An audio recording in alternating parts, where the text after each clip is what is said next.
Acabamos de liberar os 4 primeiros episódios da segunda temporada da série Investigação Paralela, exclusivo para nossos membros assinantes.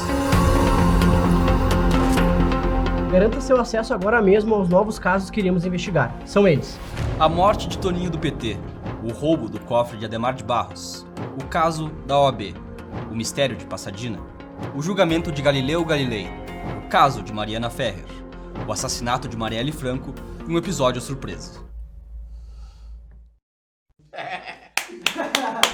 Totalizando 8 novos episódios. 4 já estão liberados e outros 4 serão disponibilizados nas próximas semanas. Para ter acesso aos episódios, basta tornar-se membro da Brasil Paralelo. A partir de R$10 por mês, você garante acesso a toda a nova temporada na íntegra, todas as nossas produções originais em versão estendida, incluindo o lançamento do dia 20, o Entre Lobos. Garanta também a nova temporada completa do Insight, além de cursos, entre outros benefícios, dependendo do plano que você escolher: Patriota, BP Select ou Acesso Total. Aperte em Saiba Mais e veja todas as informações. Nós contamos com você, nos vemos na plataforma de membros e até breve.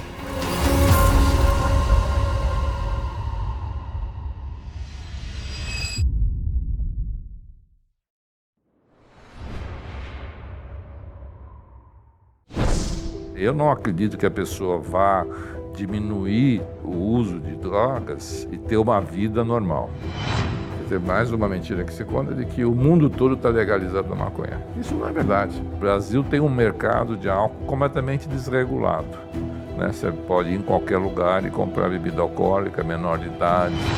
Vários países o crime organizado tem tomado conta e no Brasil não é diferente. Nós não temos um modelo muito claro de como lidar com as drogas no Brasil. E eu não acredito nessa coisa de ficar prendendo meia dúzia de traficantes na Cracolândia achando que vai acabar a Cracolândia, né?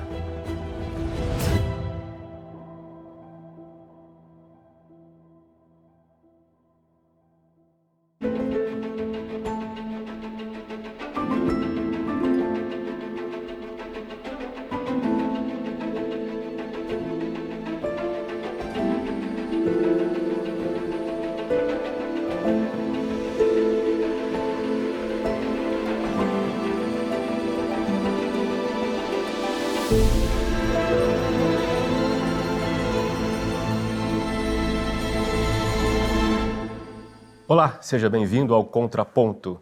Antes de começar nossa entrevista, quero te fazer um convite. A Brasil Paralelo está produzindo uma investigação inédita sobre a insegurança no Brasil. O documentário se chama Entre Lobos, está em produção há quase um ano, tem cerca de 30 entrevistados e tem tudo para ser um grande filme da BP. Para saber mais sobre o filme, faça seu cadastro clicando no link na descrição desse vídeo ou acesse o site entrelobos.com.br. Hoje no Contraponto eu recebo um médico formado há 40 anos pela Escola Paulista de Medicina da Universidade Federal de São Paulo, onde é professor titular de psiquiatria. É também doutor pela Universidade de Londres e tem vasta experiência na coordenação de serviços públicos de tratamento de dependência química no estado e no município de São Paulo, incluindo a região da Cracolândia. Suas opiniões a respeito do tratamento de usuários de drogas ilícitas e também da regulamentação do comércio de bebidas alcoólicas costumam gerar polêmicas e enriquecem o debate a respeito desses temas tão importantes e controversos. Eu sou o Bruno Magalhães e vou conversar hoje com o médico Ronaldo Laranjeira. Doutor, tudo bem? Tudo bem. Doutor, os estudos têm indicado, e a nossa percepção confirma de algum modo isso, que o uso de drogas ilícitas tem aumentado de algum modo. Por que isso está acontecendo, na sua opinião? Isso está acontecendo praticamente no mundo inteiro. São vários fatores. E se tem uma verdade absoluta, assim, quanto maior a disponibilidade da droga, lícita ou não, mais barato e a melhor distribuição das drogas, maior vai ser o consumo dessas drogas e maior vai ser o impacto de saúde. Isso é válido para o álcool aqui no Brasil, que é muito barato, e o álcool está relacionado com violência doméstica, quer seja na pandemia, quer seja nos domicílios, quer seja quando os bares estavam abertos. Nós fizemos uma pesquisa em Diadema, quando o prefeito fechou às 11 horas os bares, a mortalidade por homicídio caiu para menos da metade. Então, você tem essa associação do consumo de drogas, né, a facilidade, o preço e os problemas oriundos desse consumo. São vários exemplos. Se você for ver nos Estados Unidos, nos últimos anos, mais de 400 mil pessoas morreram por overdose de opiáceo. Isso começou lá atrás com a indústria farmacêutica vendendo opiáceo, tem até um livro sobre esse assunto, e foram 400 mil mortes, principalmente população branca e homens, que morreram devido a overdose fatal de opiáceos. E aí vai, né? Você tem várias drogas no mundo inteiro. Historicamente, isso acontece desde sempre. Quanto maior a oferta de drogas, do ponto de vista de saúde pública, vai ter um consumo maior e um maior prejuízo, quer seja para a pessoa, para o indivíduo que consome a droga, mas as pesquisas mostram que para cada indivíduo que consome drogas, você tem 4 pessoas afetadas. Você tem o pai, a mãe, você tem filhos, os usuários de drogas têm filhos, né? Nós temos pesquisa que 50% dos usuários de drogas que precisam ser internados de alguma forma têm 1, 2 filhos, né? Então, a gente não pode associar o uso de drogas ao comportamento individual. E acho que essa é uma primeira ingenuidade da gente achar que as pessoas têm o corpo, cada um tem o seu próprio corpo, sua própria vida e pode fazer o que dela bem quiser.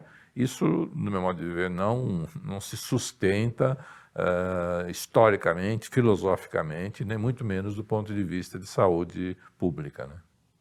Há quem diga que há uma relação entre o aumento de taxas de consumo de drogas ilícitas e a menor percepção dos danos no uso de drogas. O senhor concorda com isso? A taxação, né, quer dizer, quanto maior é a taxa, você tende a diminuir a oferta da droga, né? E a tendência, as pesquisas mostram que quanto maior o preço, menor é o consumo. Isso, o próprio Banco Mundial fala isso, né, no site do Banco Mundial, ele vai falar isso, que principalmente em relação ao álcool, né, o álcool está relacionado ao baixo preço de álcool, ou mercado desregulado de álcool, como o Brasil tem um mercado de álcool completamente desregulado, né? Você pode ir em qualquer lugar e comprar bebida alcoólica, menor de idade, você pode estar alcoolizado, dirigindo o carro, você tem um mercado completamente desregulado, né? E isso causa um impacto do ponto de vista de saúde pública. Você vai ver nos países mais desenvolvidos, o álcool tem uma taxação tão alta quanto o Brasil, mas o controle social do álcool, né, não pode beber, não pode pode vender para menores de idade. Você tem uma série de regulação do mercado do álcool, né? Os Estados Unidos, que é um país com uma tendência à desregulação de mercado, né, o álcool ainda é um mercado absolutamente regulado.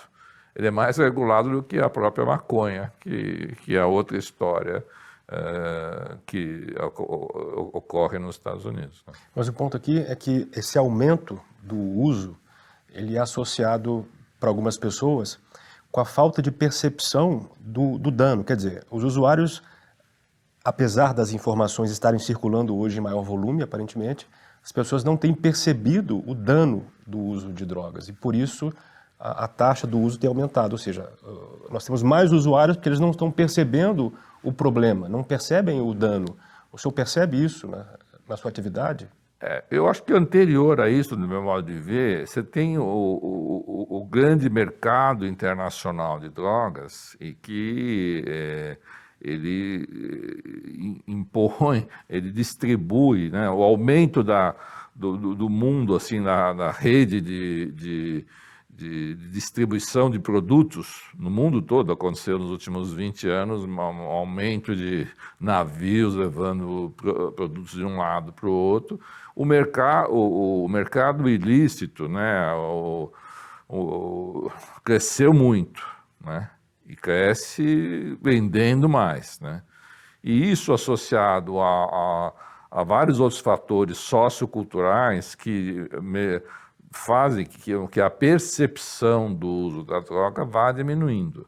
A maconha foi um grande teste no sentido de transformar uma erva do diabo da década de 60 numa substância que até a vovozinha pode usar por causa de dor, né? Então, essa combinação, no meu modo de ver, do interesse internacional, do crime organizado, né, de vender cada vez maiores quantidades de vários produtos, não é só droga, arma,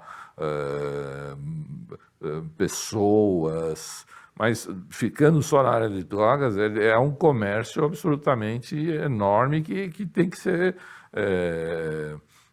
vendido, transportado, distribuído. É um grande comércio, né, que no meu modo de ver,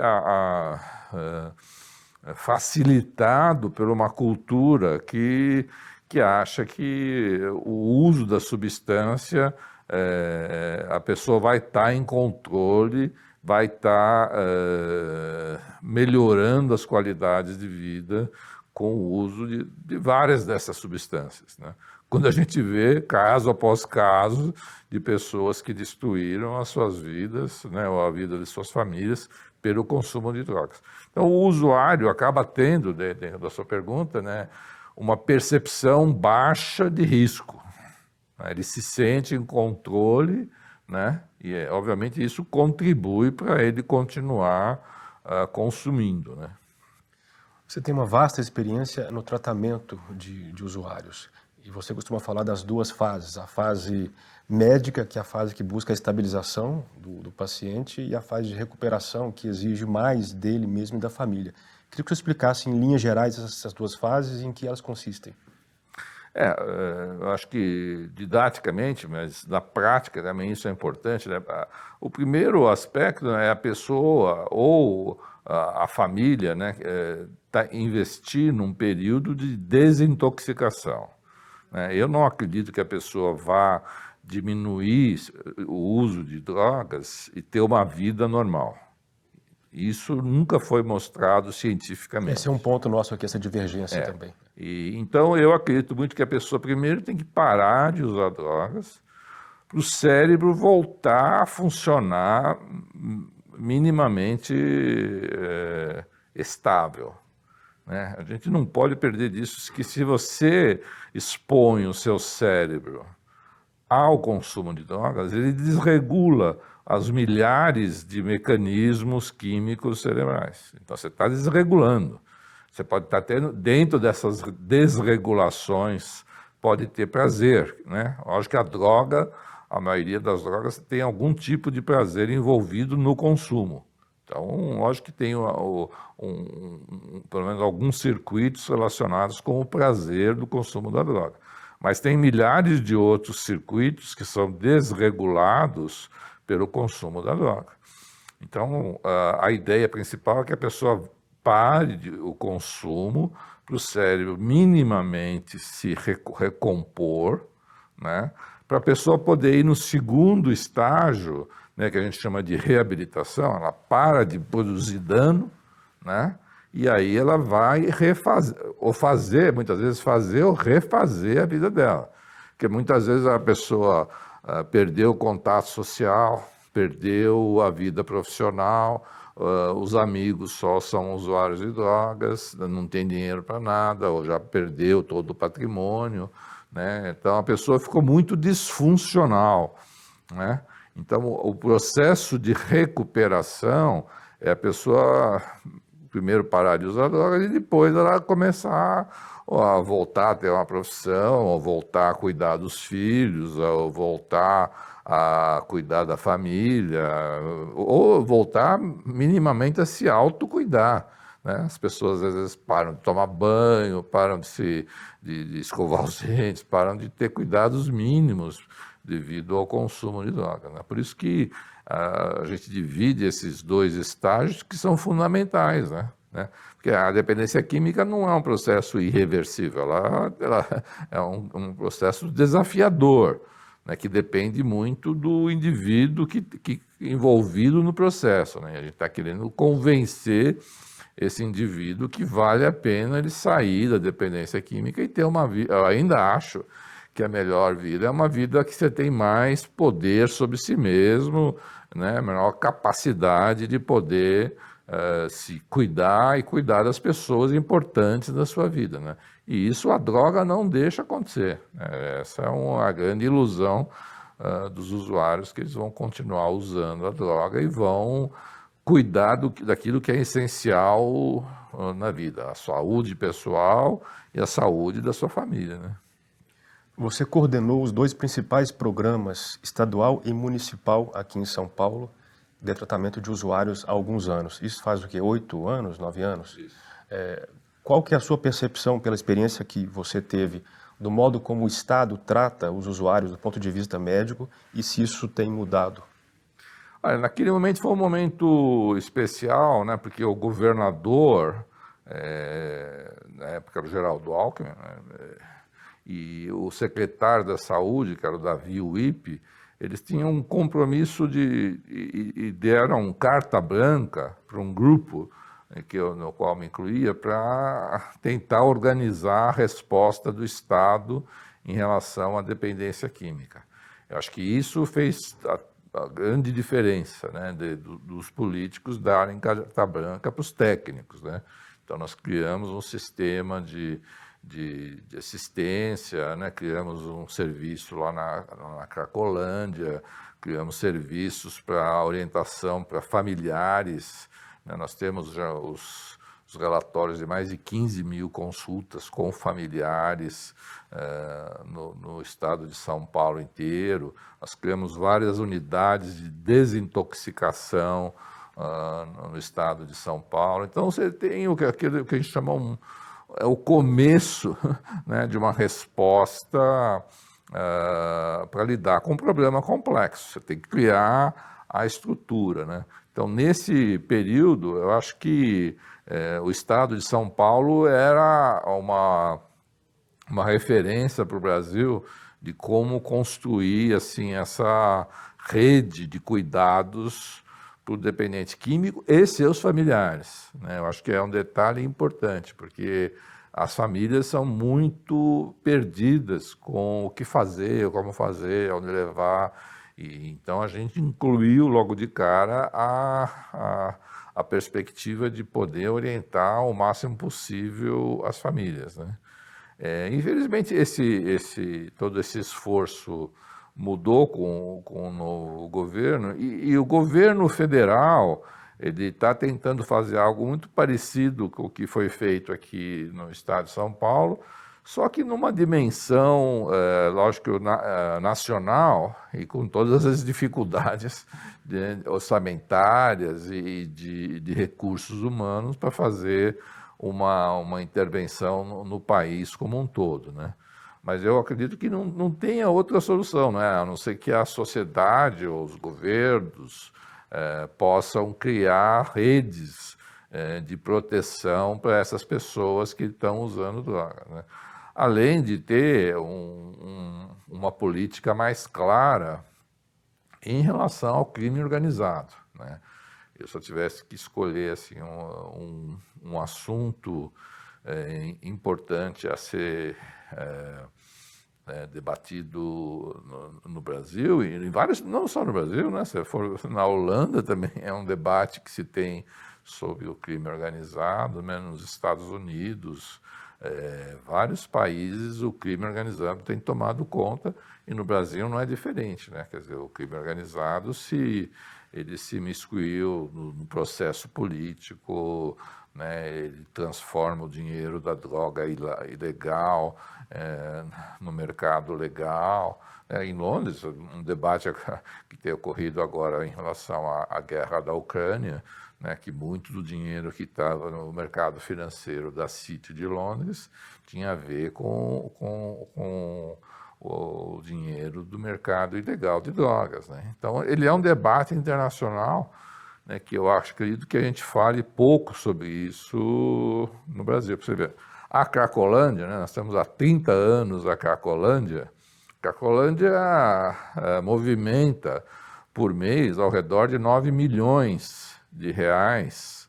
Nós já fizemos essa conta, né? Cada usuário da Cracolândia consome, em média, R$140 por dia de crack. Nós já fizemos essa pesquisa, né? E somando tudo lá, dá mais ou menos 9 milhões por mês de quem coordena a Cracolândia, né?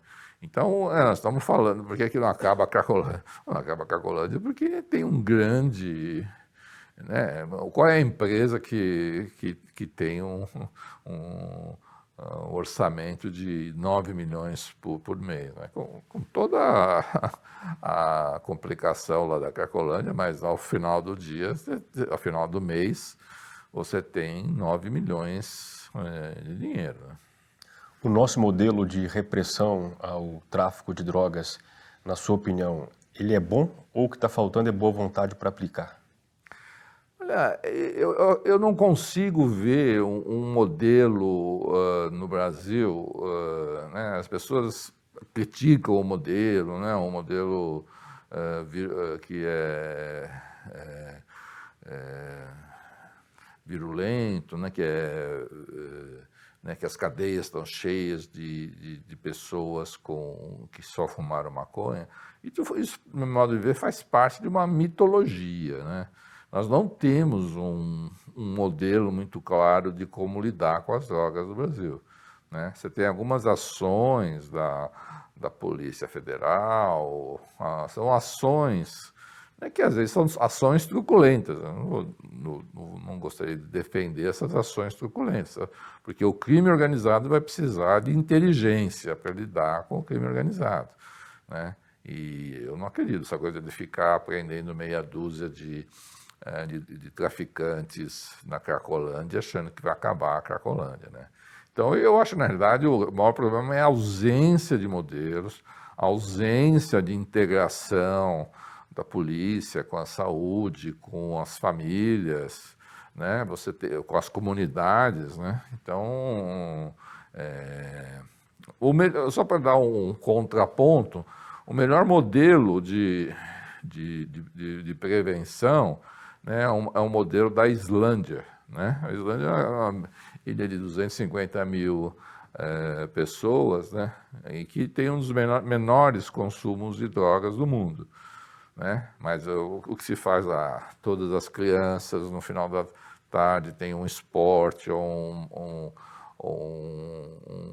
uma música para atender, ela não pode ficar depois das 6 horas da tarde, ela tem uma proteção familiar muito forte, a conexão da escola com a família. Lógico que é fácil fazer isso num local de 250 mil habitantes, né? E é bem mais difícil fazer isso num país de 200 milhões de habitantes, né? Então, você tem modelos, né, que poderiam ser seguidos, e a Islândia é um deles, né? E o Brasil não tem nada disso, né? Eu acho que, pelo contrário, né? Você tem um nível de abandono das crianças. Se você fizer uma pesquisa, por exemplo, o que acontece com as crianças que foram abandonadas pelos pais na cidade de São Paulo? Você tem mais de 200 unidades de crianças que estão lá, mais ou menos, jogadas. Eu fui visitar esses locais, e essas crianças estão absolutamente desguarnecidas do básico. Tem lá um monitor que cuida lá de 10, 12, 15 crianças, né? mas que elas estão inscritas nas escolas, mas não vão nas escolas e ficam o dia todo vendo televisão ou dentro de um ambiente desse, né? Então, quando se fala de modelos de prevenção às drogas, eu falo, o problema do Brasil é bem mais embaixo, assim, né? Nós temos uma negligência absoluta com as crianças. A família, lógico que passou por toda uma modificação nas últimas décadas aí, todo o processo migratório e de vivência em locais muito inadequados, né? E as crianças sofrem uma barbaridade, né? Que você vai estar recrutando pessoas, quer seja para o uso ou para o tráfico, né? Eu, especialmente agora, acho que pós-pandemia, né, vai ter. Isso a gente já está vendo, foram 5 milhões de crianças no estado de São Paulo que ficaram 2 anos sem aula, né, sem nada o que fazer, né? Ficaram uma defasagem de conteúdo, uma defasagem de aprendizado socioambiental, né? Porque você vai para a escola para aprender várias coisas, você aprende lá matemática, mas aprende como interagir com o coleguinha, né? Aprende a namorar alguém, né? Ou briga, né? Apanha. Você tem todo um aprendizado que é muito importante na escola. Briga com a professora, dá castigo, né? A escola é um fator múltiplo, né? E o Brasil, nós passamos por isso, né? 2 anos, né, sem que as crianças tivessem acesso à escola, né? O que é né? Recentemente nós tivemos a visita das pessoas do Instituto Karolinska, né, da Suécia, né, que é o primeiro instituto europeu, né, depois que a Europa saiu do mercado comum, o Karolinska virou o local mais importante do ponto de vista de saúde, né? E eles não pararam a escola um dia. E dizem que os professores foram o grupo social que menos teve infecção pelo Covid, né? Então, quer dizer, aqui no Brasil nós fizemos o contrário, né? A gente teria que, no mínimo, estar repensando o que nós fizemos aqui e para tentar compensar, né? Isso a gente já está vendo, né? Crianças, né, com quadros de ansiedade, que não querem ir para a escola. Isso não estou falando de crianças, filhos de amigos, da minha família, né? Você vai conhecer com certeza crianças que sofreram as consequências da pandemia do ponto de vista emocional, né?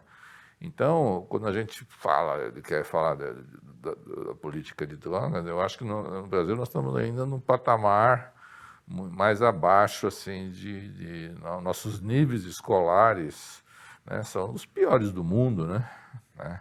Então, nós num único governo nós tivemos 3, 4 ministros da educação, né? Então, acho que nós temos muito que fazer, né? Lógico que eu, como especialista na área de drogas, eu acho que teríamos que ter modelos, né, de bem mais sólidos de prevenção, né? Mas se não vier acompanhado pelo beabá, né? Por isso que eu dou o exemplo da Islândia, né? A Islândia faz o beabá, né? Aonde você quer que meu filho vá? Eu quero que vá para a escola, fique o dia todo na escola, depois da escola ele vá para fazer um esporte, ou vai tocar uma música, chega em casa às 6 horas, né? Que ele tenha uma vida estruturada e segura, né? É o que a Islândia faz, é o que eu gostaria que meus filhos fizessem, né?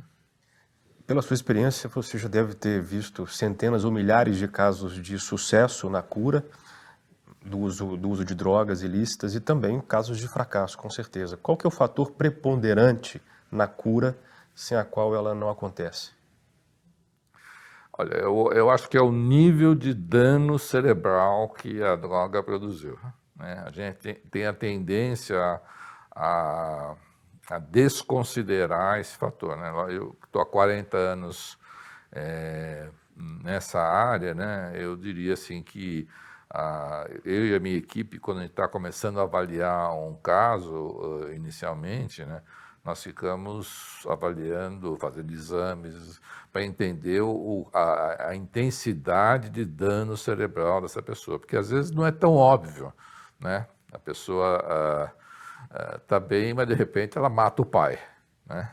Estou falando isso de fatos, de situações reais, de experiência real, né?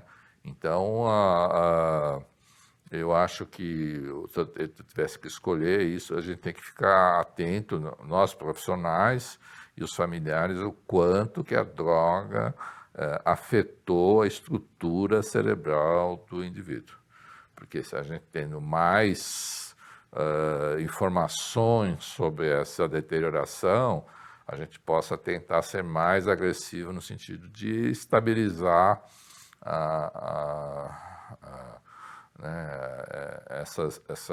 esses sintomas, né? Porque os sintomas às vezes não aparecem, como às vezes como impulsividade, né? Como agressividade, né? Como a pessoa fazer coisas que surpreende, né? Ou agride a mãe, agride o pai, e às vezes a família tende a se acomodar com esses fatores absolutamente que não pode se acostumar, né? O filho não pode bater na mãe, né? Não pode esganar a mãe, né? Isso são sinais de absoluta que a pessoa... Qual é a diferença entre esganar a mãe e matar a mãe, né?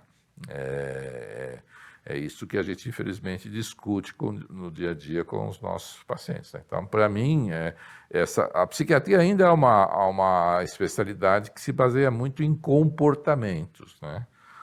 Então, a gente tenta valorizar os comportamentos expressos que a gente acha que podem ser indicadores de comportamentos que podem facilitar a evolução e a pessoa ter uma melhora, né, do seu comportamento, né, ou não, né? Mas isso também está relacionado que se a família e o sistema de tratamento consegue dar um ambiente estruturado para essas pessoas. É o que nós tentamos fazer lá no programa Recomeço, na época do Davi Wip e do governador Alckmin, né? Você tem que ter alguns oásis, né, onde essas pessoas, o ambiente estruturado, né, onde as pessoas vão recomeçar a vida. Seria válido para o meu filho, se tivesse esse problema, é válido para as pessoas que eu conheço, é válido para as pessoas que moram na rua. Ela não sai da Cracolândia e vai trabalhar, né, direto. Isso não existe. Isso foi tentado, né, aqui na cidade de São Paulo, mas é uma experiência que quando eu vejo ou relembro dessa experiência de um prefeito dar uma vassoura e uma roupa para um usuário de crack, varre a rua e saia da Cracolândia. Não, o que aconteceu foi que deu um quarto de hotel para o usuário de crack na Cracolândia. Nós fizemos isso, a cidade de São Paulo fez isso. O que aconteceu? Que os usuários de drogas destruíram os hotéis, venderam até a última da lâmpada, do soquete da lua. Isso é verdadeiro, está registrado. Vendeu a último soquete da lâmpada para comprar crack. E todo final de semana, na sexta-feira, quando recebia R$100 para tocar a vida, ele pegava o dinheiro e comprava em crack. E o preço do crack subiu na Cracolândia, né? Então, são experiências que a gente tem que ver que você tem que não um ambiente facilitador, foi o que infelizmente o prefeito fez, não vai ajudar essas pessoas. Elas precisam de um ambiente estruturado, né, que é o que a gente tenta fazer, né? São vários locais que podem fazer, mas a ideia é que você tenha um ambiente estruturado e que a pessoa, inicialmente, o ideal é que ela vá voluntariamente, né, e reconstrua a sua vida a partir desse ambiente estruturado, visando, né, no período de meses, a voltar a trabalhar e ter autonomia. que é o que a gente faz. Nós temos ali na própria Cracolândia uma moradia que nós temos já há vários anos e temos todos os dados mostrando que as pessoas conseguem isso, conseguem fazer isso, mas elas precisam ter um ambiente estruturado. A gente faz exames de urina semanalmente para a pessoa, né? Indica local onde ela possa trabalhar, indica cursos que ela possa fazer. Então, um grupo significativo, aí, uns 80% das pessoas, quando você oferece esse ambiente estruturado, ela vai caminhar bem, né? Desde que ela não tenha... Tem pessoas que saem da Cracolândia que elas esqueceram como escrever. Pode parecer assim meio bizarro, né? Não, pessoa jovem, né? Mas que não sabe, não lembra mais como escrever o próprio nome, né? E tão perturbado, de tanto que o cérebro está comprometido, né? Essas pessoas precisam de um processo mais longo, né? Mas esse percentual é muito alto. 80% das pessoas que têm condições dessas que o senhor mencionou conseguem se recuperar? Consegue. Se você oferecer a estrutura suficiente, ela vai recuperar. Um dos itens desse programa que o senhor coordenou, o Recomeço, era o fornecimento de um auxílio financeiro para famílias ou para instituições que recebessem, a família receber de volta ou a instituição receber esse usuário nesse pós-tratamento médico, digamos assim, né? Acho que é essa a ideia, né? Que a imprensa costuma chamar o nome que o senhor não gosta de bolsa crack, né? Para desvirtuar a sua proposta, né? O prefeito Ricardo Nunes, ano passado, falou em resgatar essa ideia e tal. O senhor acha que isso funciona na prática? Olha, a ideia, que eu acho que foi uma boa ideia naquele momento a gente não tinha clínicas, né? Nada, a gente não tinha nada, né? Então, foi a ideia do Rodrigo Garcia, né, que agora é candidato ao governo do Estado. Foi ele que era secretário não da Segurança, mas que bolou essa ideia, e eu apoiei, porque naquela época era um momento assim, da gente poder oferecer para quer seja a família ou para os locais de internamento, um financiamento para você acolher aquela pessoa. Tem gastos, né? Tem gastos. Você vai acolher, em média, você tem aí por baixo, uns R$200 por dia para acolher uma pessoa, para dar comida, moradia, é mais ou menos isso, né? Então, naquela época era a ideia que tinha, era uma forma de sair daquela mesmice que a gente tinha, né? Mas aí houve aí toda a deturpação da mídia, né? Mas ainda acho que seria uma ideia. Mas agora, na evolução, nós temos clínicas, o próprio governo federal, ele financiou no Brasil inteiro clínicas. Então, você tem uma estrutura diferente. Hoje em dia, eu não faria isso. Eu preferiria ajudar as clínicas que existem, né? E foi um livro até que eu escrevi recentemente, baseado nessa história do recomeço, de quais são os indicadores para você. A clínica recebeu um paciente com usuário de crack, ela tem que chamar a família na primeira semana, ela tem que começar a fazer um plano de que essa pessoa vá trabalhar ou vai retomar a vida profissional enquanto estiver internada nas primeiras 3 semanas. Tem alguns indicadores, porque a clínica não virá um depositório de usuários de crack, não é isso que a gente quer. E isso pode acontecer se você deixar, e se o governo não tiver a audácia assim, de ter indicadores do que essas clínicas deveriam estar fazendo, né? Eu acho que esse é o momento que a gente deveria estar buscando uma parceria com o setor dessas clínicas para poder melhorar a qualificação técnica onde estão essa população vulnerável. Essa população continua se expandindo, né? De 8 anos para trás, agora, ela se expandiu, né? É uma população jovem, né? Os que estão na clínica ainda estão, pelo menos, protegidos, né? Mas um dia eles vão sair, né? Se você não tiver um plano de recolocação para eles, né? Porque aquela coisa, é uma população que não tem estudo, né? Não tem qualificação, né? Eu sei que muita gente já falou, né? Quer dizer, o que vai ser dessa useless class, né? Tem esse conceito na literatura, né, da classe que não serve para quase nada, né? Mas a gente tem que achar formas, né, de inclusão dessas pessoas que conseguiram sair da droga, né? E o número de pessoas que conseguem sair, se você oferecer as condições, as pessoas saem, né? Não é que, né? Porque também não é confortável, né? Se você vai na Cracolândia, né? E eu vou, e minha equipe ainda está lá há anos e anos, né? Você pergunta para a pessoa que dorme na calçada da Cracolândia, de noite ela recebe pontapés, ela é assaltada, ela é uma experiência amedrontadora, né? Ninguém fica na Cracolândia por não estar num spa, né? Então, o grande desafio é buscar formas de alternativa para essas pessoas.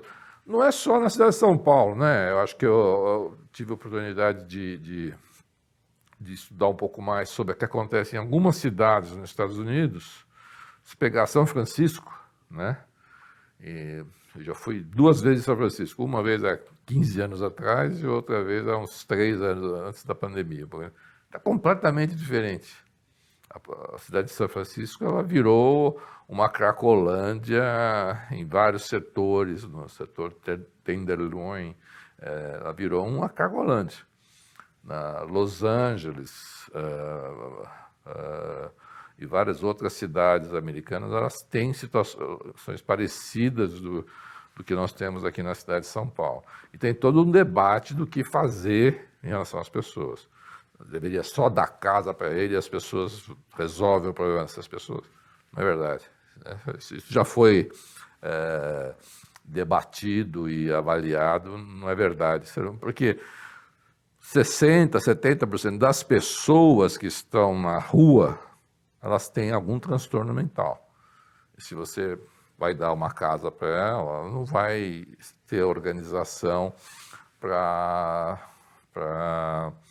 ficar numa casa sozinha, tendo um transtorno mental que nem sempre vai ser tratado, né? Então, não é fácil, eu não estou aqui para falar que a coisa é fácil, mas tem formas de se fazer, e eu acho que eu não consigo ver ainda na cidade de São Paulo um plano, né, vendo as pessoas se modificar, mas isso os prefeitos ao longo desses 20 e tantos anos que a Cracolândia existe, os prefeitos se movimentam, né, fazem uma coisa aqui, fazem uma coisa aqui, mas nenhuma duradoura e nenhuma... Nunca resolveram esse problema. Nunca resolveram.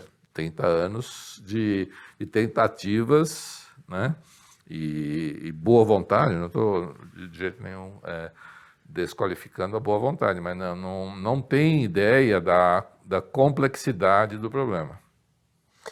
Eu percebo que há na medicina, na área da saúde em geral, várias escolas que debatem em torno do melhor tratamento.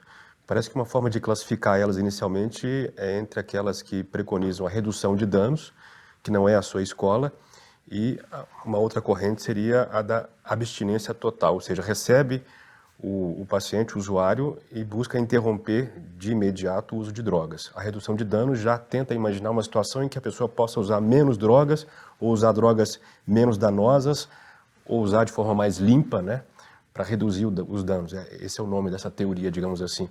Por que o senhor não concorda com a adoção dessa teoria da redução de danos? Eu poderia dar vários argumentos. Uma que eu não conheço nenhuma experiência de redução de danos que tenha dado certo. Né? Dá certo assim, né? Se você oferecer a agulha e seringa, a pessoa vai ter menos infecção por HIV. Esse tipo de redução de danos eu apoio, sempre apoiei, porque faz sentido você não deixar a pessoa se matar, né? Ou ou evitar que a pessoa, nos Estados Unidos, por exemplo, use fentanil, que é a droga mais letal que tem, né? Ou que a pessoa use ou tenha no seu bolso o antídoto para o fentanil que o amigo possa dar, senão ela morre de overdose, né? Então, redução de danos é isso, e para isso eu sou absolutamente favorável, né? O que eu não acredito é que a pessoa vá continuar a usar drogas e vai passar para o plano da reabilitação. Isso ninguém mostra e não vai mostrar porque não existe. Então, ao final do dia, se eu tivesse um filho com dependência de droga, eu ia ficar satisfeito com ele usando drogas, mesmo que ele está menos, né, ele vai ficar incapacitado pro resto da vida. Pode ser. Tem gente que vai ficar assim, eu não estou desconsiderando essa possibilidade. Eu acho que, infelizmente, eu conheço muita gente que fica assim. Mas é meio que jogar a toalha, né? Se fosse meu filho, eu não jogaria a toalha, né? Assim como eu não jogaria a toalha nos filhos dos outros, e é por isso que eu não defendo, quando estou num lugar público ou num órgão público, eu acho que eu não faria isso, né? Porque eu não gostaria de ver milhares de dependentes químicos sem passar por um grau de autonomia e ficando dependentes químicos. E acontece assim, que o dependente químico que vai envelhecendo, né, os pais vão envelhecendo também. Isso é uma coisa que a gente está vendo agora, né? Os filhos vão envelhecendo, né, que foram cuidados pelos avós, né? E os avós vão chegando aos 60, 70, 80 anos e não estão dando conta da... É a fase que eles precisam do filho ou do neto. Filho, né? E o filho continua usando drogas, né? Eu tenho a tendência de falar, vocês como avós têm que cuidar da criança. Não vai, porque você não vai conseguir cuidar da criança e cuidar da pessoa usando drogas. Não é possível, né? Eu sei que é um conselho controvertido, mas eu prefiro que se cuide da criança. Eu faço isso e defendo publicamente isso, porque você tem que escolher, achar que vai cuidar, né? Então, por isso que eu defendo que as pessoas parem de usar para poder fazer parte desse processo que é inevitável, né? Todas as nossas famílias, né? Naturalmente, você vai ter que cuidar do filho, vai ter que cuidar dos pais, que vão ficar velhos e vão ficar vulneráveis, né? Quem vai cuidar dos pais? Então, você tem uma quebra da lógica familiar que a redução de danos não contempla, né? E é por isso que eu sou avesso total à redução de danos. Qual é a maior bobagem que o senhor já ouviu ou tem ouvido sobre a dependência química e o tratamento? É que é um comportamento individual, né? A pessoa faz o seu próprio decisão de escolher usar a droga, o corpo é da pessoa, e então ela tem o direito de fazer o que ela quiser com o seu corpo. Isso, do meu modo de ver, não é verdade, né? Filosoficamente não é verdade, né? Se você for ver os grandes filósofos como John Stuart Mill, ele defendia que a pessoa é dona do seu corpo desde que não atinja os outros. Esse é o limite da filosofia do individualismo a todo custo, que eu defendo, né? Mas a droga, ela muda o comportamento, ela muda uma série de valores no dia a dia, e isso, assim, achar que a droga não vai afetar os outros. A pessoa não vive numa ilha, né? Ela tem a namorada, ela tem família, tem pai, tem mãe, tem filhos, né? Então, você achar que ela vai usar a droga e ela paga o preço, e que se ela ficar de overdose, nós vamos levar o setor público, né, ou o setor privado, vai lá já acudir essa pessoa. Nós somos uma sociedade solidária, né? Nós vamos lá, nós vamos dar solidariedade para essa pessoa, né? Então ela não está sozinha, né? Então, eu acho que esse é um erro fundamental do meu modo de ver, que vai precisar ter uma evolução filosófica, né? Quer dizer, você pega o Milton Friedman, né, da década de 40, 50, os textos do Milton Friedman, ele era grande advogado da libera tudo, né?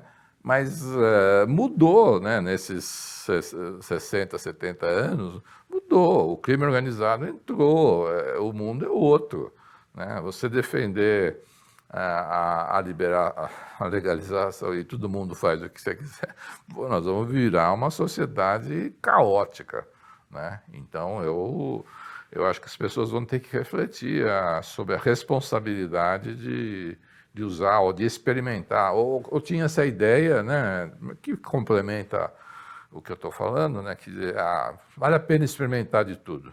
Se experimentar de tudo, a cada ano na Europa você tem 160 novas drogas, né? Você tem a Dark Web, né? A Dark Web é uma outra coisa, né? Teve a Silk Road, que vendia de tudo na Dark Web. Vendia desde drogas até crianças, até vídeos de pedofilia, ou contratos para matar pessoas. Então, a Dark Web, né,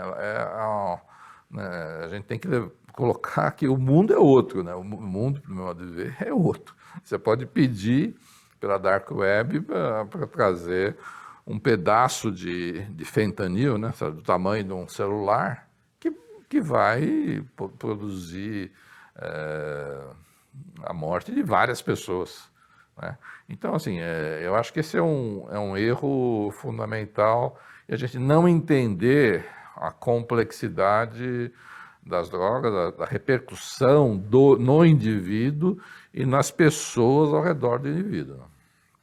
Queria entender um pouco a sua posição em relação ao usuário e o tratamento que a lei dá a ele. Você é contra, por exemplo, a liberação de plantação de maconha pelos usuários em casa, né? Ao mesmo tempo, quando fala em terapêutica, você entende que a justiça não tem uma função positiva em relação ao usuário, quer dizer, a cadeia não vai resolver o caso do usuário. Por que então não legalizar logo o uso? Porque, fundamentalmente, quem vai tomar conta do uso não vai ser que nem o tomate, né? Sei lá, por que as pessoas não podem plantar tomate em casa? Elas plantam tomate. Mas quem vai plantar tomate são as grandes indústrias, né? Então, a mesma coisa vai acontecer com a maconha, né? Isso já está acontecendo nos Estados Unidos. Vai ser difícil plantar grandes, pequenas, não vai ter custo-benefício de você plantar meia dúzia de árvore e vender só para os seus amigos. Isso não vai acontecer. O que vai acontecer é que a indústria vai fazer isso em grande escala. Por isso que é o começo, é uma estratégia da indústria, das pessoas que defendem a legalização, que começaram com essa forma assim, que aparentemente não tem repercussão. Alguém vai plantar em casa e vai ficar por isso mesmo. Mas isso não vai acontecer, né? Não aconteceu com o álcool também. Antigamente as pessoas produziam álcool no alambique doméstico, né? Mas hoje o fenômeno do álcool ele é amplo, geral e restrito pelas grandes corporações, né? E com a maconha já está acontecendo isso, não é nem da minha cabeça, né? Isso já está acontecendo, as grandes corporações fazendo isso, né? Então, em relação à política da maconha, a gente tem que ser cuidadoso, a não ser que vamos ter mais uma droga lícita com o beneplácito assim, das grandes corporações. Isso já está acontecendo nos Estados Unidos, está acontecendo no Canadá, né? Se a gente quer seguir o caminho dos Estados Unidos e do Canadá, vamos em frente. Eu vou ser aquele último a me opor a isso, porque acho que é uma fria, né? Porque não está acontecendo no mundo todo, não é verdade, né? Quer dizer, mais uma mentira que se conta de que o mundo todo está legalizando a maconha. Isso não é verdade. Na Ásia não está acontecendo isso, né? Mesmo na Europa não está acontecendo isso. Está acontecendo nos Estados Unidos e no Canadá. Isso sim, mas falar que na Europa isso está acontecendo, estamos longe disso, né?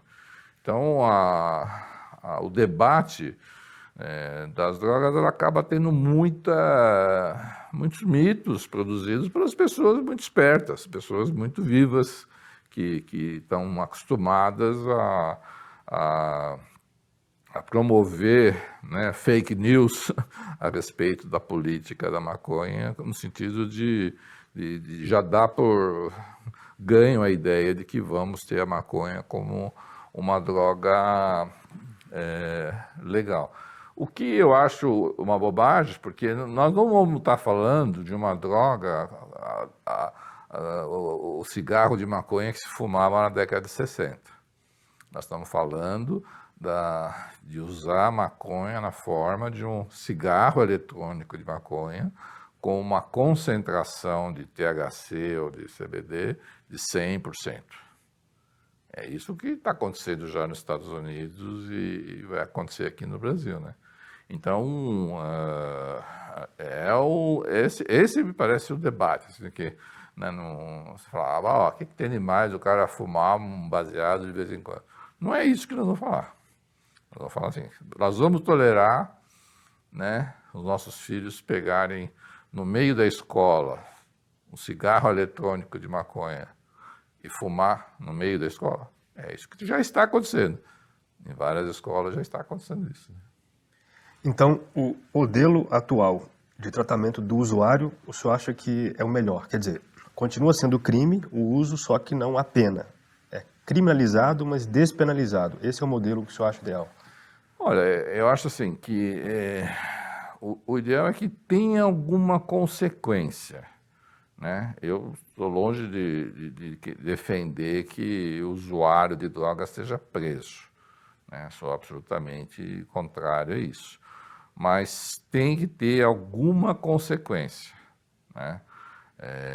Quer seja, ir para o tratamento, monitoramento. Nos Estados Unidos tem o que eles chamam de justiça terapêutica, né? Justiça terapêutica, se alguém produz um ato antissocial sob efeito da droga ou para comprar a droga, ele vai para um tribunal específico para a droga, que eles chamam drug court, né? A corte das drogas.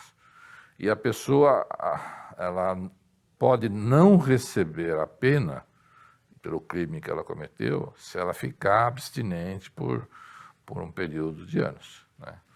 No Brasil, você tem alguns locais aqui na Zona Norte, em Pernambuco, que tentam, juízes e promotores tentam há vários anos oferecer esse tipo de... mas ainda está muito patinando, né?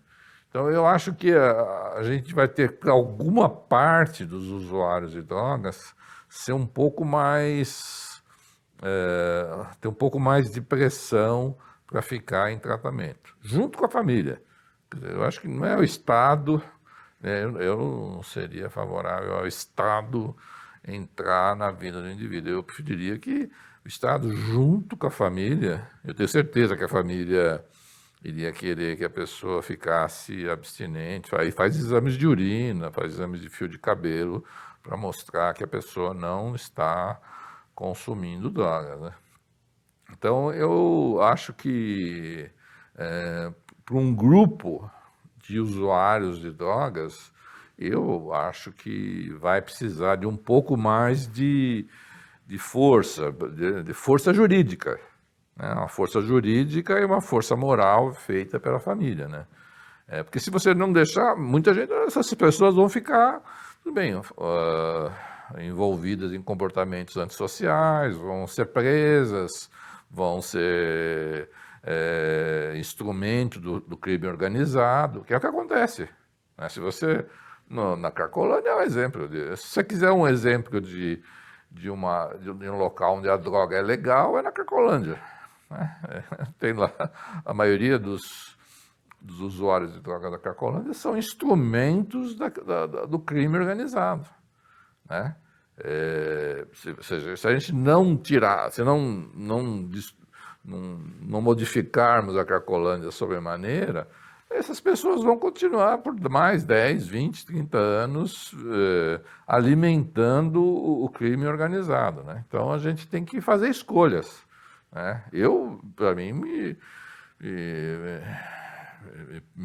fico muito sensibilizado de ver na Cracolândia o crime organizado utilizando as pessoas completamente perdidas do ponto de vista mental porque de onde vem o dinheiro da Cracolândia, né? Vem de furto, de roubo, de prostituição e uma série de coisas, né? Anda na Cracolândia lá sozinho para você ver que você vai sofrer algum tipo de roubo, né? Então acho que se deixar essa população que convive com o crime organizado sozinho, né, eles vão continuar fazendo o papel de pequenos atores do tráfico. Eles não vão ficar ricos, obviamente não. Quem fica rico no tráfico é a hierarquia do tráfico, né? Essas pessoas, o soldado do tráfico, ele vai no máximo conseguir dinheiro para fumar no dia a dia a parte do crack que te cabe, né? Mas o senhor falou em família, aí o papel da família na vida do usuário, né? Eu queria entender, pela sua experiência, o que costuma funcionar em termos de prevenção. Para os pais que estão dispostos, que estão presentes, o que costuma funcionar para evitar que o filho adolescente caia nessa? Eu acho que volto para a experiência da Islândia, assim, né? Assim, tem os fatos que a gente chama de fatores de prevenção e fatores de risco para o uso de drogas. Os fatores de prevenção, assim, se a criança está indo bem na escola, se tem esportes, tem atividades culturais, né? Se não está indo bem na escola, que tenha formas de melhorar a vida escolar, né? Que a família esteja próxima da escola, se tiver uma atividade religiosa, no sentido amplo da palavra, isso protege, né? Tem evidências que protegem.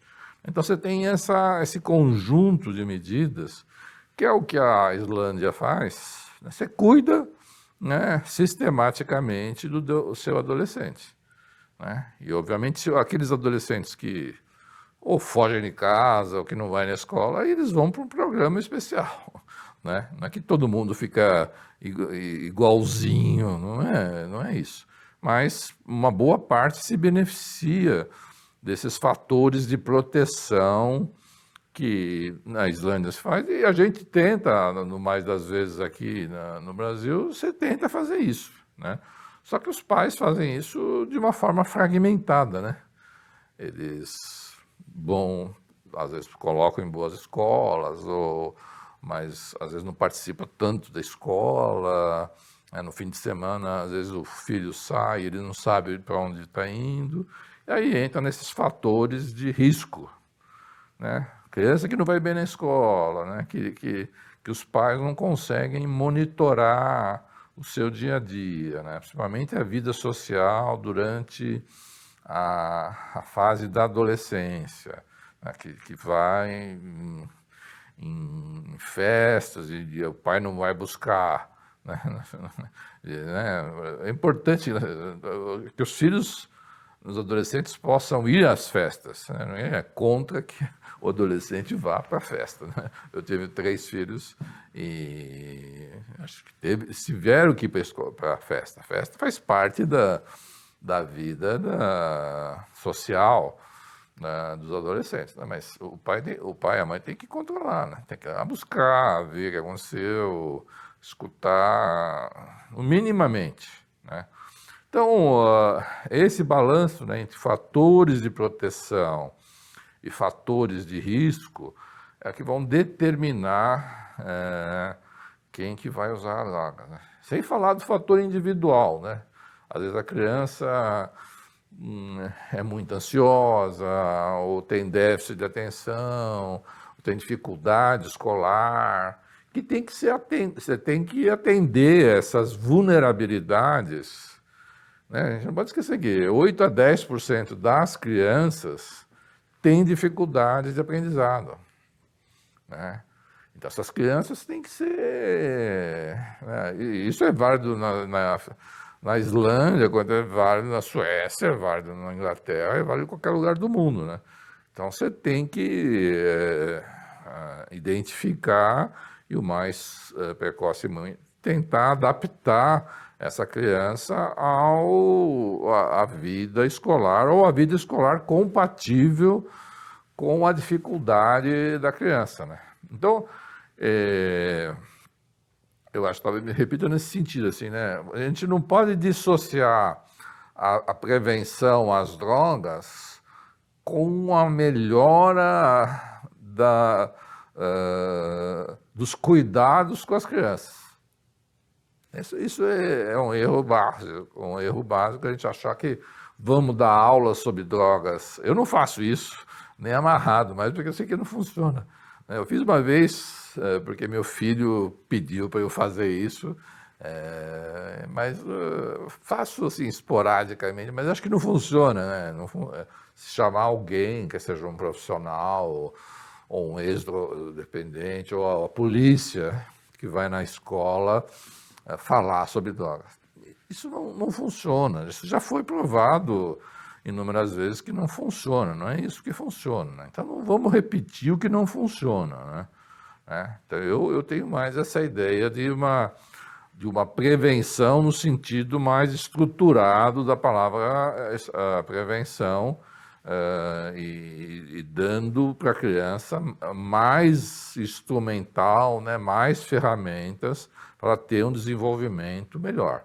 Isso funciona. Custa caro, né? Vamos falar a verdade, né? Custa, né? Você precisa de professores qualificados, você precisa de programas, você precisa de uma série de coisas. E tempo também dos pais, né? Tempo dos pais, tempo dos professores, você tem que formar os professores para isso. Mas o mundo, você não pode ficar com cuspe, giz e giz, né? Eu fui criado na escola dessa forma, né? Só tinha a giz e a lousa e a professora com alta motivação de ensino, né? E sou grato a esse modelo de ensino que me foi oferecido, né? Mas eu não posso repetir isso depois de 50 anos depois de ter passado por isso, que vai ser o mesmo ensino de 50 anos atrás. É um erro total, né? O senhor fez referência a evidências de que a participação do jovem em atividades religiosas pode funcionar como fator de prevenção ao uso de drogas. Que evidências são essas? Você tem evidências assim, epidemiológicas, né? Você tem de grupos sociais, né? Por exemplo, no Brasil, 50% das pessoas, dos adultos no Brasil, não bebem álcool. Todo mundo se surpreende com esse número. Quanto por cento? 50%, metade. Metade da população brasileira não bebe álcool. Aí você vai ver, 25% são evangélicos, né? Então, essa é uma evidência. Tem evangélicos e evangélicos, nem todos. Não estou querendo colocar todos os evangélicos na mesma coisa, mas tipicamente evangélico não consome bebida alcoólica, né?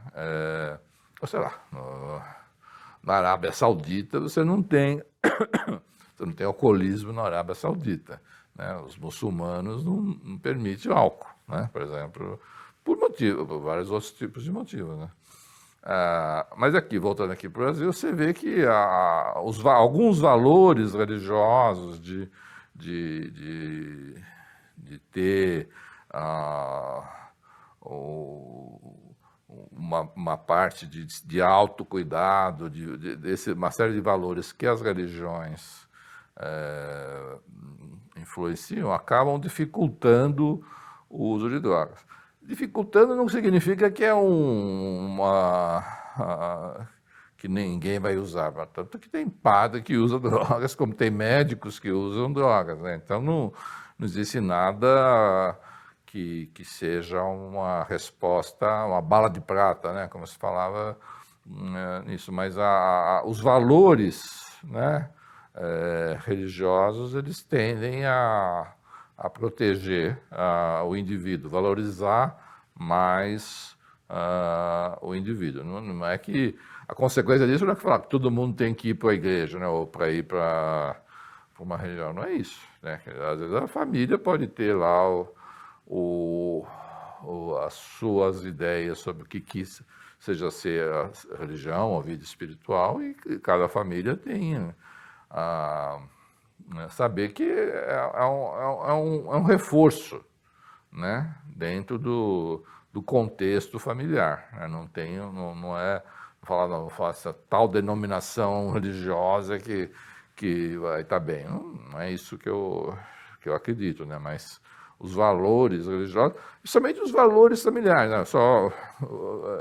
Eu gosto muito desse exemplo, né? Por exemplo, tem estudos que mostram que famílias que fazem refeições mais vezes juntas, né? Tem menos drogas. O que tem que ver a família comer? Porque primeiro que você só come com seus amigos, né? Você come com a sua família, né? Mas no geral você só come com pessoas. O fato de você comer, né? Ou ter o almoço, janta, mesmo que seja 2 vezes por semana, né? Não precisa ser grande, né? Mas você vê como é que seu pai trata sua mãe, né? Você tenta lidar com os conflitos que existem em toda a família, né? Se os pais têm uma forma de lidar com os conflitos de uma forma apaziguadora, as crianças vão aprendendo como lidar com os conflitos, né? Então a refeição é um momento de ouro, né? da prevenção familiar. Não adianta o pai, né, ou a mãe ficar dando lição moral, ou ficar falando contra as drogas, sei lá, e na hora da refeição virar uma bagunça enorme. Então,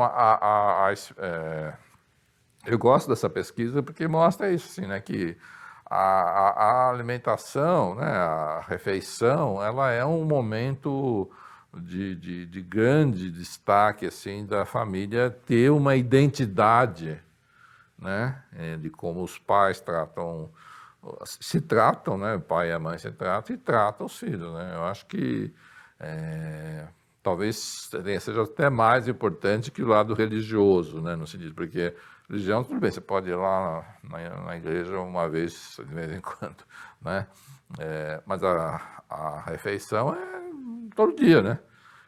O que a gente desconsidera essa coisa de ficar comendo na frente da televisão e sem interação social, né? Acho que se eu tivesse que escolher, isso está fora. Vamos comer aqui, né? Um olhando para o outro, e não é fácil fazer isso. Eu tenho 3 filhos, não é fácil, não estou desconsiderando isso. Mas a gente não pode perder isso. Se perder isso, vai ficar difícil. As pessoas vão ficar muito desconectadas, né? E não vendo que faz parte de uma família e o que a família possa estar contribuindo para todos, né? O uso de álcool, o uso do álcool e o abuso do álcool também é apontado como tendo efeitos negativos para a saúde pública e para a segurança pública. Como é que o senhor avalia o modo como o brasileiro se relaciona com a bebida alcoólica? O álcool no Brasil, né, assim, dados do próprio Banco Mundial, né, o Banco Mundial tem lá dentro do site do Banco Mundial vários dados interessantes sobre o álcool, que eles consideram o único produto, olha, porque o Banco Mundial não é nenhum foco da esquerda radical, né? Mas se entrar no Banco Mundial, você vai ver que o álcool é considerado um dos poucos produtos que não tem um custo-benefício positivo para a sociedade, né? Porque se você vai lá, você vende, agora que está vendo na pandemia, com as pessoas, todo mundo vendendo álcool e tudo mais, você arrecada, né, o imposto, né, mas o custo dos acidentes é enorme, né? Então, o próprio Banco Mundial fala, não é a Organização Mundial de Saúde, é o Banco Mundial. A Organização da Saúde também, a Mundial de Saúde fala isso, né? Que o álcool ele acaba tendo um custo negativo para a sociedade, né? E ela, como no Brasil, especialmente, ele é um mercado desregulado, né? Você vende para menor de idade, você vende em qualquer lugar. Você vai em festas que tem meninos e meninas de 16 anos e que estão lá bebendo sem nenhuma restrição. Tanto que nossos estudos mostram que é o grupo que mais cresceu o consumo de álcool nos últimos 8 anos, por aí, foram as meninas. As meninas jovens. 35% mais, né? Jovens e classe média, né? Quer dizer, a gente fala assim, que mulher ou menina, né, que tem vida social como menino, bebe que nem menino. O que acontece, né? Se você vai nessas festas, nessas raves, né, onde estão as meninas, elas vão estar bebendo que nem os meninos, né? Ou mais. Ou mais, e aí tem consequência do sexo indesejável, ou própria gravidez indesejável, acidentes com meninas e tudo mais, né? Então, o álcool, ele é uma droga de entrada, né? E para nós, assim, como a gente fica nesse mercado desregulado, né? Ganha-se muito dinheiro, né? Nas festas com o álcool, né? Os adolescentes acabam caindo facilmente nessa arapuca aí do álcool, né? Então, se o senhor pudesse mudar a lei que regulamenta o comércio de álcool no Brasil, o que o senhor mudaria? Os Estados Unidos tem uma lei que só pode consumir álcool após os 21 anos, né? Você fala, pô, como é que vai? E eles implementam a lei. A lei é bem fiscalizada. Eu tive a oportunidade de dar aula até para o pessoal que fiscaliza essa lei, e realmente é uma lei fiscalizada. Não é 100%, mas ela é bem fiscalizada. O cara pode ir lá e lutar no Afeganistão ou em qualquer lugar, mas ele não pode beber antes dos 21 anos. Né? Quer dizer, são controles, né? Mas se eu tivesse que... A própria Organização Mundial de Saúde, a primeira coisa, deveria aumentar o preço do álcool. O álcool no Brasil é muito barato, né? Se você quiser fazer uma medida de saúde pública que vai afetar o consumo, aumenta o preço. Se tributando, como fazem com cigarro, por exemplo. Cigarro, você aumenta o preço. Você desestimula, né? E aí você vai criando formas de não poder vender para menores de idade, né? Você diminui o acesso fácil das pessoas. Festa com menores de idade não pode ter álcool, né? Você faz aí umas 3, 4 medidas. Propaganda de álcool não pode... são poucos os países que permitem uma propaganda como a gente permite aqui no Brasil. Eu mesmo já fiz até uma vez um abaixo assinado de 500 mil assinaturas de que iria mudar, ia proibir a propaganda de álcool nos meios de comunicação. Mas, por vários motivos lá no Congresso, essa lei não passou, e passou a lei do beber e dirigir, que é tolerância zero. Literalmente foi uma troca, né, das lideranças do Congresso daquela época, que essa lei saiu dessa forma, né? Mas se eu tivesse que fazer uma coisa, eu aumentaria preço e evitaria o uso de menores de idade. E eu usaria, obviamente, um sistema que nós não temos aqui, que a venda de bebidas alcoólicas só pode ocorrer em locais que tenham licença para vender bebida alcoólica. Reduzir os pontos de venda também seria uma ideia, então. Né? Isso acontece nos Estados Unidos. Nos Estados Unidos, se você, depois da década de 20, né, quando teve a proibição, né, de álcool nos Estados Unidos, não é que acabou as políticas de álcool nos Estados Unidos. Então, cada cidade tem um um board, né, que determina quantos pontos de álcool vai ter naquela região.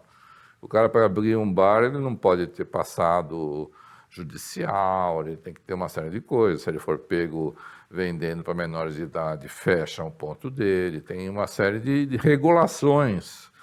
No Brasil não se abre um boteco em qualquer lugar, né, e vende cerveja em qualquer estádio sem muita restrição, né? Então, esse conjunto de regulações, né, que realmente pode fazer a diferença principalmente o consumo fora de casa, né? Um político que esteja disposto a comprar essa briga de levar o valor do álcool, da cerveja, do dia a dia do brasileiro e reduzir o número de bares, ele está brigando não só contra a indústria do álcool, mas sobretudo com a população mesmo, que talvez não aceite essas medidas facilmente, né? E estaria brigando, talvez, a briga é boa de todos os lados. A indústria do álcool, ela não fica na linha de frente, né? Quem fica na linha de frente são as distribuidoras de álcool, né? Muitos dos políticos de Brasília, deputados federais, são donos de distribuidoras de cerveja e tudo mais. Então, eles... Tanto que, desde que passou essa lei aí há 20 anos atrás, do beber e dirigir, nenhuma outra lei passou sobre álcool. Nenhuma. Né? Porque não tem chance de chegar a ser votada. Né? Então, o lobby informal do álcool no Brasil é muito bem organizado nesse sentido, né? Assim, tem as distribuidoras, tem a mídia que também se beneficia das propagandas, são vários setores que se beneficiam da venda de álcool, né? Então, tanto que você vê, né? Quando acabando a pandemia, o álcool ressurge, né? Infelizmente, eu digo, porque na pandemia muitos bares fecharam, né? Porque não resistiram, né?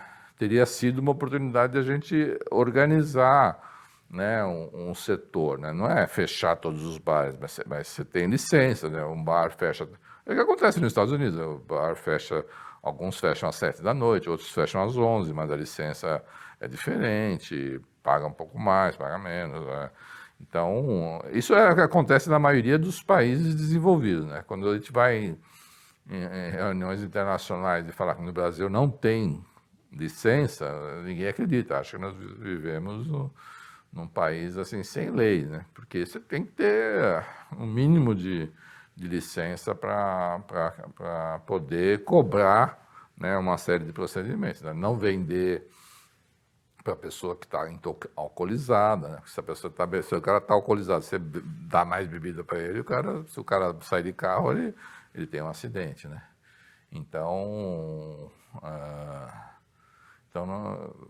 nós precisamos, né, ter esse tipo de atitude em relação ao álcool, né? Bom, de fato, parece que há uma tolerância ao uso de álcool por adolescentes, né? E, embora com menos tolerância, também há um uso muito disseminado de maconha. O senhor costuma falar do perigo ainda maior do acesso precoce, tanto ao álcool como à maconha por adolescentes. Queria que o senhor explicasse um pouco melhor esse perigo. A maconha, o uso precoce, né? É um período que o cérebro do adolescente, dos 13 anos, 12, 13 anos, ele está se desenvolvendo, e esse desenvolvimento vai até os 25 anos, né? E a maconha é uma das únicas substâncias que ela está relacionada com o desenvolvimento de uma condição em psiquiatria que a gente chama de esquizofrenia, né? Ninguém discute mais que o uso precoce de maconha, principalmente o uso precoce de maconha mais com maior concentração. A gente está acostumado com aquela maconha que se usava lá na década de 60, que tinha 1% de THC, que é o princípio da maconha.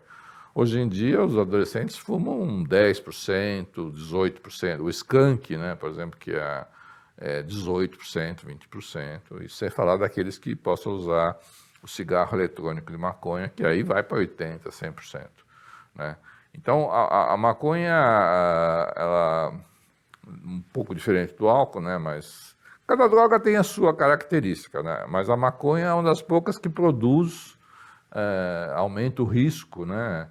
De esquizofrenia, né? E esquizofrenia é a pior doença que a gente possa ter, porque a pessoa vai continuar doente pro resto da vida e não vai ter uma independência muito grande, né? Então, o Dr. Valentim Gentil, o colega da USP, ele fala isso com muita precisão e os estudos mostram. O estudo Lancet mostrou exatamente isso, 2, 3 anos atrás, que a maconha, que é com mais de 10% de THC, aumenta a chance de desenvolver esquizofrenia, né? Então, esses são os casos mais graves, né? Mas mesmo o caso menos grave, por exemplo, a pessoa que está usando maconha aos 12, 13, 14 anos, ela piora a sua capacidade de memória, da atenção, a concentração, são as que a gente chama funções cognitivas, né? E essas funções aí não vai bem na escola, não termina o ensino médio, não vai, se vai começar a trabalhar, não vai conseguir dar continuidade. Então, a maconha, ela deixa a pessoa com um nível de funcionamento menor, né? Esse nível vai ter consequência, alguém vai ter que cuidar desse membro aí que está usando maconha, porque usar maconha não precisa ser muito esperto, não. A pessoa vai lá, puma, e fica meio desconectado por horas e horas, mas em termos de produtividade, ele vai ser sempre muito menor produtivo. As pessoas me falam, sei lá, o Elon Musk já fumou maconha, ou Bill Gates já fumou maconha, mas ele fumou maconha uma vez, 2 vezes, depois nunca mais, e continuou a vida dele, né? Então, uma coisa é um uso ocasional, né? Outra coisa é você fumar 8 cigarros de maconha todos os dias, que é um padrão não muito distante dos nossos pacientes, né? Doutor, hoje há estudos consistentes sobre o efeito danoso do uso da pornografia massiva no nosso cérebro. Esse assunto está no radar dos seus estudos? Como é que é? Não necessariamente no meu, mas ele é um estudo que realmente quer seja a pornografia maciça, por exemplo, o jogo, né? A gente chama isso das dependências não químicas, né? Ao comprar excessivo, né? Então, uma série de comportamentos excessivos que eles acabam virando algo parecido com a dependência, né? Quer dizer, a parte sexual fica intensiva, né? O jogo fica intensivo. Então, o cérebro em formação, quando ele é exposto a essas formas de prazer intenso, eles vão tendo um desenvolvimento diferente, né? Acho que isso é importante a gente saber, né? Qual que é a sua posição sobre o uso terapêutico da maconha? Um tema que está na ordem do dia. Olha, a medicina não deveria se opor se tiver a evidência de que isso acontece, mas as evidências são muito frágeis, né? Não tem uma instituição médica, o FDA não aprova isso, né? A Organização Mundial de Saúde não aprova isso, né? A Associação de Câncer dos Estados Unidos não aprova isso. Acabou de sair um artigo no British Journal of Psychiatry, British Journal of Medicine, que foi feita uma revisão de mais de 3.000 estudos mostrando que a maconha melhora a dor, por exemplo. Não melhora, né? Então, assim, maconha melhora autismo, né? Autismo é a pior doença que uma criança possa ter, é autismo, né? Tem estudos mostrando que não melhora. Então, assim, a maconha é uma substância em busca de uma ação médica, tirando aqueles casos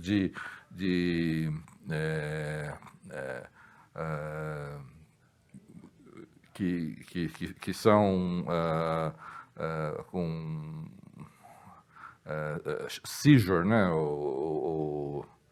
Que tem convulsões, desculpe, convulsões frequentes e não responde a nada, né? Que o uso do canabidiol possa melhorar. Tirando isso, né, é o uso que a gente chama compassivo, né, para essas crianças. Fora isso, não tem nenhuma outra condição médica que a maconha seja superior aos outros remédios. Não tem. Se alguém mostrar, né, quando você vai, eu faço isso todo dia, toda hora, né, quer dizer, por isso que eu acabei de ver esse estudo do British Medical Journal. Assim, eles fizeram uma revisão se a maconha era bom para dor. Seria bom que fosse, né? Que tem um monte de gente que fica com dor, né? Se a maconha ou derivados da maconha pudesse melhorar a dor, seria um grande acréscimo, né? No repertório de drogas para dor, né? Mas não tem esse efeito. Então tem muito esse desejo de que a maconha seja uma droga natural e que vai ser bom para dor, vai ser bom para o autismo, vai ser bom para uma mamãe que está com quadro demencial. Mas isso me parece meio bizarro. Assim, a medicina não evolui assim, né? Uma panaceia, né? Você acha uma panaceia que vai tratar de dor a autismo. Não existe isso. Eu torço para que tenham estudos decentes e que possam mostrar que alguns dos derivados da maconha possam ser benéficos para a medicina. A medicina evolui assim, né? Quer dizer, a gente usa os opiáceos, né? Você está com muita dor, você vai lá no centro cirúrgico, eles te dão lá um opiáceo, né, em condições, e você, graças a Deus que tem o opiáceo quando você está com uma dor terrível, né? Você usa até hoje o álcool, né, em alguns remédios que se tem o álcool como veículo, né? O álcool foi usado como anestésico até um século e pouco atrás, né? Então a medicina, eu acho que não tem nenhum porém, né, nenhuma recusa de usar derivados da maconha, desde que as evidências sejam sustentáveis. No momento, não é. Essa aqui é a questão. Bom, estamos caminhando para o fim da entrevista. Queria saber se você, como médico que trata pacientes, que trata usuários de drogas em situações às vezes muito complexas, complicadas, se sente, às vezes, limitado com os instrumentos que a ciência e a técnica médica têm à disposição? A medicina é sempre incompleta, né? Sempre que você está tratando os casos complexos, né? A minha equipe lida com casos complexos, né? E os casos complexos você sempre tem falta de instrumental, né? Porque os casos são complexos e às vezes oscilam, né? Então, mas tem tido, né, nesses últimos anos, um avanço, né, na área, que seja de técnicas psicológicas novas, né, que são muito poderosas, novas medicações. E você tem agora a parte de passar corrente elétrica no cérebro em algumas regiões em que estabiliza o cérebro, né? Então você tem um conjunto de novos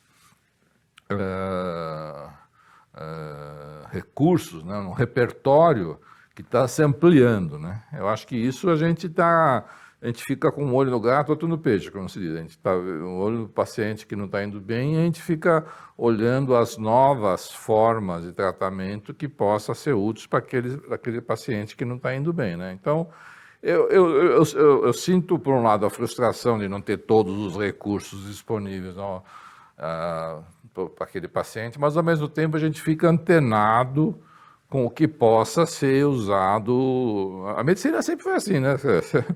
Historicamente, usa o que tem, mas você vai usando um lado mais experimental para ver se as pessoas melhoram, né? Então, eu vejo o lado da possibilidade como A gente não desiste, né? Os casos são difíceis, né?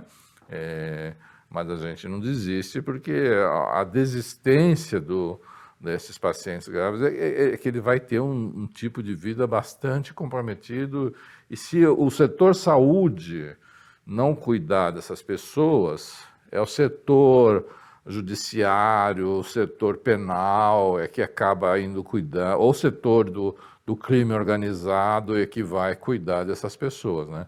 Então, o setor saúde, junto com a família, ainda é o melhor local onde essas pessoas devam ser cuidadas, né? Doutor, esse tema é complexo. Certamente eu não consegui abarcar nas perguntas tudo o que o senhor tinha a dizer para nós e para o público. Eu queria que o senhor dissesse alguma coisa que eu não perguntei que seja importante o senhor dizer. Assim, implícito, talvez, nas suas perguntas, assim, a dependência química, apesar de ser um quadro complexo e que acaba tendo um período de fomento, assim, longo, a pessoa começa a usar drogas na adolescência e vai vir para o tratamento já aos 20 e tantos anos, né? Então, você tem um tempo longo, né, de pessoa usando, né? Então, do meu ponto de vista, um aspecto importante é que as famílias fiquem alertas que o uso na adolescência já é um problema suficientemente longo para poder dar a devida relevância para esse uso precoce. Uso recreativo, entre aspas. O uso recreativo não se transforma, a maioria das vezes não se transforma, não permanece o uso recreativo, né? E como vai ter um impacto no cérebro em desenvolvimento, né? Eu repeti que o cérebro vai se desenvolvendo até os 25 anos, né? Você desregulando sistematicamente nesse período, vai ter um cérebro desregulado, vai ser um adulto com cérebro desregulado, né? Então, eu acho que o alerta aí, por causa das famílias, é levar em consideração o mais rapidamente possível de poder parar antes de se transformar num caso crônico, né? Infelizmente, para nós, os casos crônicos é sempre mais difícil, né? Em medicina, todo caso crônico, ele requer mais investimento, mais tempo, mais recursos para sair do quadro crônico, né? Ronaldo, muito obrigado pelo seu tempo. Eu que agradeço a oportunidade. E a você que chegou até aqui, muito obrigado pela sua audiência. E não se esqueça de fazer o cadastro para receber as informações do grande filme sobre segurança pública que a Brasil Paralelo está produzindo. Entre Lobos estreia em breve. Clique no link da descrição para saber mais sobre o filme ou acesse o site entrelobos.com.br. Um abraço e até o próximo Contraponto.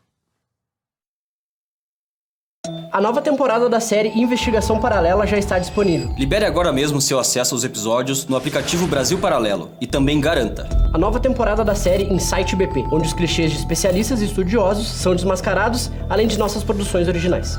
E o nosso próximo filme, O Entre Lobos, que estreia dia 20 de junho. Aproveite a condição especial que preparamos até o dia 16 de junho e torne-se membro da Brasil Paralelo. A partir de R$10 mensais, você já pode se tornar membro e liberar o seu acesso. Clique no link abaixo desse vídeo, aproveite o momento e venha fazer parte dos mais de 300 mil membros que nos apoiam e acessam os conteúdos exclusivos para assinantes. Esperamos você do lado de cada mesa e nos vemos na plataforma de membros da Brasil Paralelo. Até breve.